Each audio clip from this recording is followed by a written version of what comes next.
दोस्तों, स्वागत है आप सबका स्टॉक मार्केट सिग्नल्स में, जहां हम मार्केट के लेटेस्ट ट्रेंड्स को सिंप्लीफाई करते हैं और आपकी इन्वेस्टमेंट डिसीजंस को स्मार्ट बनाते हैं। अगर आप इस चैनल पर नए हैं तो इसे सब्सक्राइब जरूर कर लें और बेल आइकन जरूर दबाएं ताकि आने वाले वीडियो की जानकारी आपको सबसे पहले प्राप्त हो। आज हम बात करेंगे एक ऐसी कंपनी की जो सिर्फ एक मोटरसाइकिल ब्रांड ही नहीं बल्कि सपनों और सक्सेस की भी है। हम बात कर रहे हैं हीरो मोटोकॉर्प की, जो दुनिया की सबसे बड़ी टू व्हीलर मैन्युफैक्चरर है। हीरो की शुरुआत हुई थी 1984 में, जब हीरो ग्रुप ने जापान की होंडा कंपनी के साथ पार्टनरशिप की थी। तब कंपनी का नाम था हीरो होंडा और तब से लेकर आज तक हीरो मोटोकॉर्प ने पिछले कुछ डिकेड्स में अपने आप को एक ग्लोबल जायंट बना दिया है। हीरो मोटोकॉर्प की पहचान बन गई उनकी आइकॉनिक मोटरसाइकिल्स जैसे कि स्प्लेंडर और पैशन। ये बाइक्स फ्यूल एफिशिएंसी और रिलायबिलिटी के लिए मशहूर है, जो हीरो को आम आदमी का बाइक बनाती है। लेकिन हीरो मोटोकॉर्प का सफर सिर्फ इंडिया तक सीमित नहीं रहा। 2011 में हीरो ने होंडा से अलग होकर अपनी एक नई पहचान बनाई। तब से लेकर अब तक हीरो ने टेक्नोलॉजी, इनोवेशन और सस्टेनेबिलिटी के फील्ड में काफी एडवांसमेंट किए हैं। आज हीरो मोटोकॉर्प सिर्फ इंडिया में ही नहीं बल्कि एशिया, अफ्रीका, साउथ अमेरिका जैसे कॉन्टिनेंट्स में भी अपनी बाइक एक्सपोर्ट करता है। हीरो की सफलता का राज इनकी अंडरस्टैंडिंग ऑफ कस्टमर नीड्स और उनकी अफोर्डेबिलिटी पर ध्यान। हीरो मोटोकॉर्प ने अपने आने वाले फ्यूचर के लिए भी प्लानिंग कर रखी है। इलेक्ट्रिक व्हीकल्स, ग्रीन एनर्जी और एनवायरमेंटल सस्टेनेबिलिटी पर फोकस करते हुए हीरो अपनी लीडरशिप को नई बुलंदियों तक ले जा रहा है। अब देखते हैं इसके शेयर प्राइस को।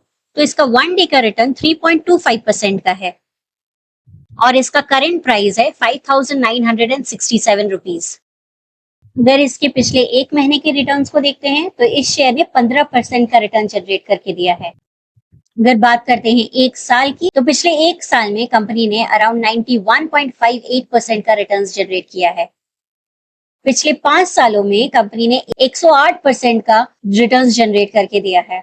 कुल मिलाकर अब तक कंपनी ने 5,384% का रिटर्न जनरेट किया है। अब बढ़ते हैं कंपनी के फंडामेंटल्स की तरफ। तो देखते हैं कि कंपनी का मार्केट कैप अराउंड 1,19,000 करोड़ का है। स्टॉक का पीई 29.4 है, आरओसीई 29.1% है और आरओई 22% है। कंपनी का करंट प्राइस 5,961 है और इसका बुक वैल्यू 885 है। अगर इसके 52 वीक्स हाई और लो को देखते हैं तो 52 वीक्स लो इसका रहा है 2,924 रुपीज और इसका हाई रहा है 5,985 रुपीज। कंपनी थोड़े बहुत डिविडेंड भी देती है और इसका फेस वैल्यू 2 रुपए है। अगर हम क्वार्टरली रिजल्ट्स की बात करते हैं तो कंपनी का रिजल्ट हर क्वार्टर में इंप्रूव होता हुआ दिखता है। जैसे आप सेल्स को ले लें, मार्च 2024 में कंपनी का सेल्स था अराउंड 9,617 करोड़, जो कि जून 2024 में बढ़कर हो गया है 10,211 करोड़ का। उसी प्रकार इसके एक्सपेंसेस भी बढ़ते गए हैं।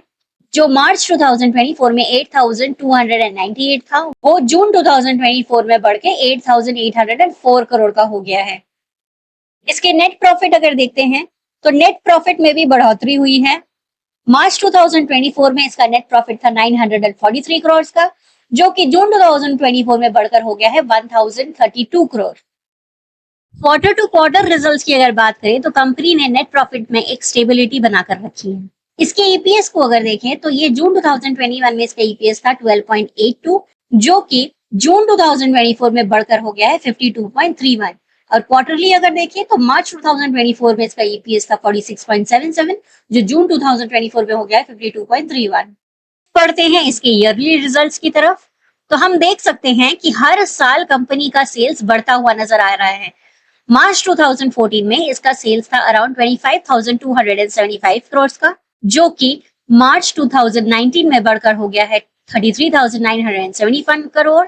मार्च 2024 में इसका सेल्स रहा है 37,789 करोड़। इसके एक्सपेंसेस भी उसी मुकाबले में बढ़ते गए हैं। 21,722 करोड़ का एक्सपेंस जो मार्च 2014 में था, वो मार्च 2024 में बढ़कर 32,554 करोड़ का हो गया है।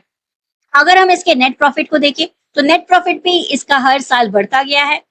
जो मार्च 2014 में 2,102 करोड़ का था, वो मार्च 2020 में बढ़कर 3,659 करोड़ का हो गया और मार्च 2024 में बढ़कर 3,742 करोड़ का हो गया।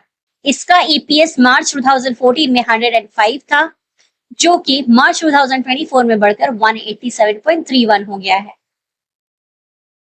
अब हम इसके बैलेंस शीट की तरफ बढ़ते हैं। तो कंपनी का रिजर्व्स काफी बढ़ चुका है।